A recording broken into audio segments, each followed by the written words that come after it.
Hey everyone, this is a quick tutorial.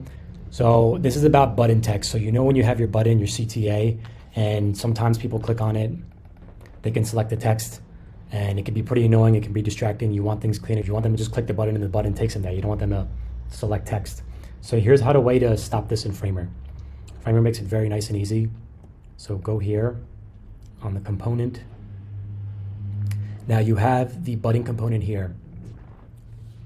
Don't select, it's not actually the button that you select, it's the text itself. So select the text layer itself, the text box. Then you want to go to styles, user select, and then select none. You have none or auto. You want to make sure it's none.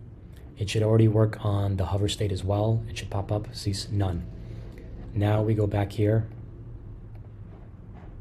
I'm going to publish. Refresh. Now it works. No select, just the button as it. I'm putting a link in there. There's no link right now, but just to show you guys. And that's it.